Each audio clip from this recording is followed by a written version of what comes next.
हिंदी साहित्य और छायावाद के प्रमुख लेखक सुमित्रानंदन पंत से संबंधित जितने भी महत्वपूर्ण प्रश्न उत्तर हैं उन सभी प्रश्न उत्तर को इस वीडियो में लिया गया है। तो आप लोग ध्यान से सुनिएगा और वीडियो के अंत तक बने रहिएगा। तो चलिए वीडियो की शुरुआत करते हैं। आज का जो पहला प्रश्न है, सुमित्रानंदन पंत का जन्म कब हुआ था? सन 1900, बी सन 1980, सी सन 1989 या डी सन 1901। तो जो ऑप्शन है क्या आएगा यहाँ पे? ऑप्शन ए जो है वो सही है। ठीक है, ऑप्शन ए सन 1900 में उनका जन्म हुआ था। अगला प्रश्न है, सुमित्रानंदन पंत का जन्म कहाँ हुआ था? तो सही उत्तर यहाँ पे आएगा option A Almora, B Allahabad, C Farrukhabad या फिर डी गोंडा। तो जल्दी से अपना सही उत्तर बताइए। तो यहाँ पे जो सही उत्तर आएगा वो आएगा अल्मोड़ा। ठीक है, सुमित्रानंदन पंत का जन्म कहाँ हुआ था? अल्मोड़ा में। ऑप्शन ए यहाँ पे सही होगा। आगे बढ़ते हैं, सुमित्रानंदन पंत की प्रथम छायावादी रचना कौन सी है? क्या पूछा गया? प्रथम कविता नहीं पूछा गया हिंदी साहित्य में, छायावादी कविता पूछा गया है, छायावादी रचना। ठीक है, ये याद रखना है, यहाँ पे कंफ्यूज मत होना। प्रथम उनकी रचना और प्रथम छायावादी रचना दोनों में अंतर है। तो क्या पूछा गया है? सुमित्रानंदन पंत की प्रथम छायावादी रचना कौन सी है? युगांत, बी वीणा, सी उच्छ्वास या डी युगवाणी। तो सही उत्तर यहाँ आएगा उच्छ्वास जो है वो उनकी प्रथम छायावादी रचना है। कौन सी? उच्छ्वास सुमित्रानंदन पंत की प्रथम छायावादी रचना है, ये याद रखना है आपको।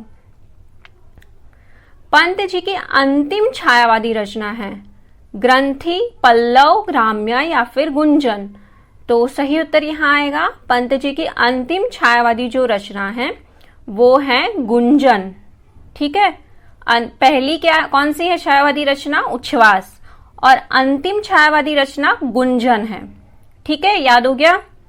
आगे बढ़ते हैं, पंत जी का महाकाव्य कौन सा है? शिल्पी, लोकायत्न, चिदंबरा या फिर गुंजन।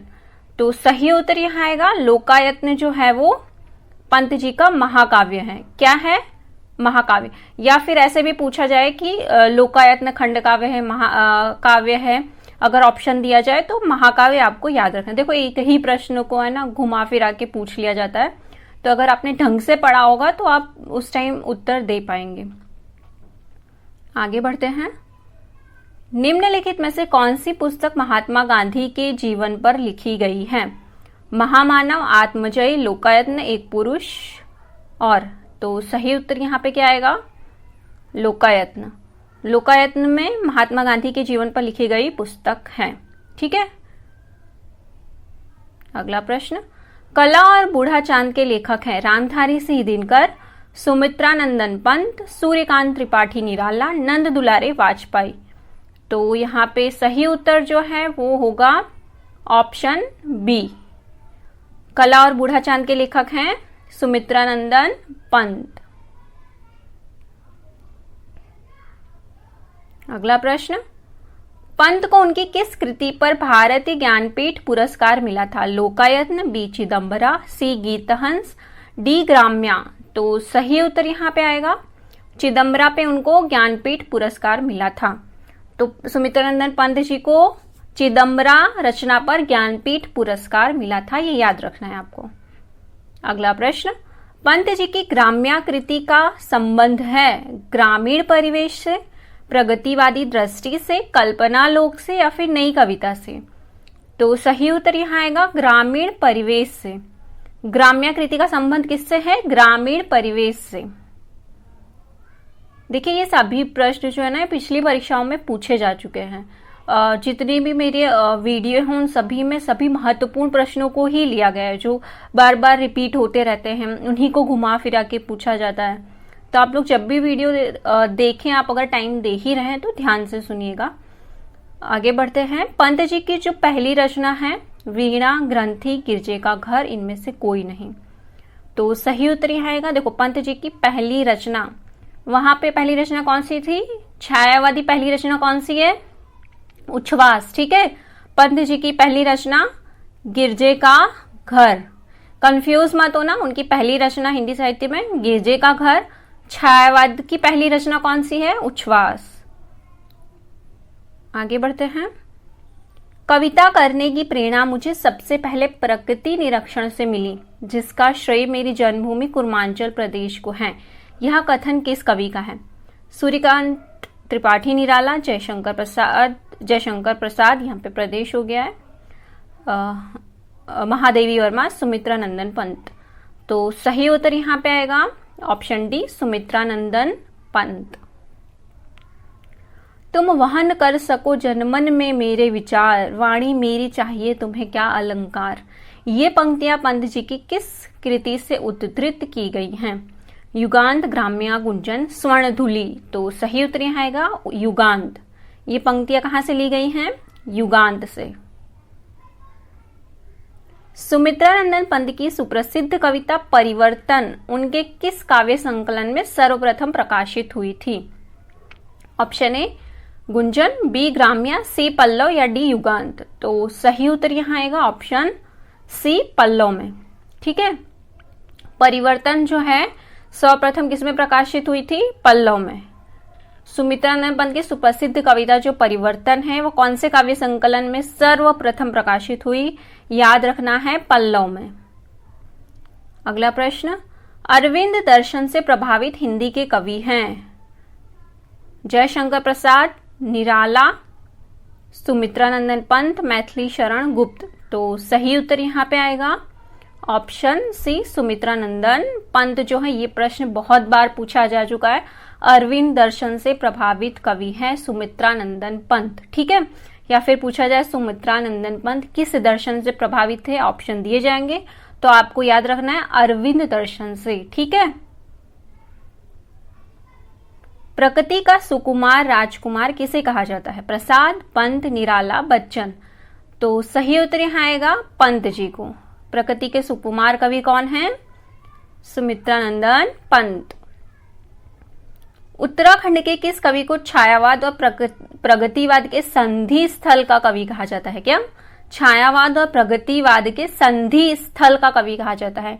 मंगलेश डबराल, बी तारा पांडे, सी चंद्रकुंवर बत्रवाल, सुमित्रा नंदन पंत। तो सही उत्तर यहाँ पे आएगा ऑप्शन डी, सुमित्रा नंदन पंत को छायावाद और प्रगतिवाद के संधि स्थल का कवि कहा जाता है। इतना याद रखना है, छायावाद और प्रगतिवाद के संधि स्थल का कवि सुमित्रा नंदन पंत हैं। सुमित्रा नंदन पंत ने अपने किस काव्य संग्रह को बाल कल्पना का दुधमुहा प्रयास कहा है? क्या बाल कल्पना का दुधमुहा प्रयास? पल्लव, ग्रंथि, वीणा, उच्छ्वास। तो सही उत्तर यहाँ पे आएगा वीणा को। क्या कहा है? बाल कल्पना का दुधमुहा प्रयास। किस रचना को? वीणा को। निम्नलिखित पुस्तकों में से किसकी भूमिका को छायावाद का घोषणा पत्र कहा जाता है? क्या पूछा है? किसकी भूमिका को छायावाद का घोषणा पत्र कहा जाता है? अनामिका, पल्लव, परिमल, कामायनी। तो सही उत्तर यहाँ आएगा पल्लव को। ठीक है, निम्नलिखित में से कौन सी रचना महाकाव्य नहीं है? क्या पूछा गया? नहीं है। तो इसका मतलब यहाँ पे 3 जो है वो महाकाव्य है, 1 महाकाव्य नहीं है। ऑप्शन ए कामायनी, प्रिय प्रवास, सी साकेत और डी पल्लव। तो सही उत्तर यहाँ पे आएगा डी जो है पल्लव। ये महाकाव्य नहीं है, जबकि कामायनी, प्रिय प्रवास और साकेत ये तीनों ही क्या है? महाकाव्य हैं। पल्लव महाकाव्य नहीं है। बुरांश कविता के रचयिता हैं श्यामचरण पंत, सुमित्रा नंदन पंत, लीलामणि उप्रेती, शिरोमणि पाठक। तो सही उत्तर यहाँ आएगा बी, सुमित्रा नंदन पंत बुरांश कविता के रचयिता हैं।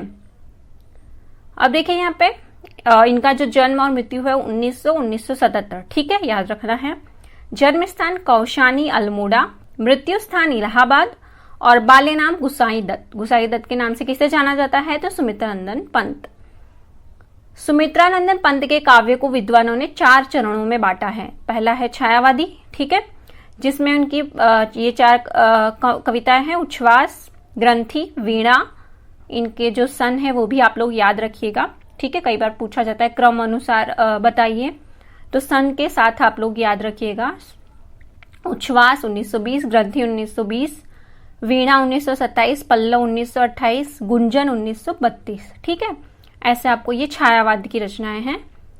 आगे देखो 4 चरणों में बांटा है, उसमें एक है छायावादी। ठीक है, जिसमें ये 4 हैं रचनाएं। और फिर है प्रगतिवादी। ठीक है, जिसमें ये 3 रचनाएं हैं, युगांत 1936, युगवाणी, फिर ग्राम्या 1940। ठीक है, ये प्रगतिवादी रचनाओं में इनको शामिल किया है। फिर अंतश्च चेतनावादी, तो स्वर्ण किरण, स्वर्णधुली, युगपथ। ठीक है, ये तीनों हैं। फिर चौथा है नव मानवतावादी, उत्तरा, कला और बूढ़ा चांद, अंतिमा, लोकायत्न, चिदंबरा। ये 5 रचनाएं इसमें शामिल हैं। वीडियो अगर आप लोगों को अच्छी लगी है तो वीडियो को लाइक, शेयर और सब्सक्राइब कर लीजिए। वीडियो देखने के लिए धन्यवाद।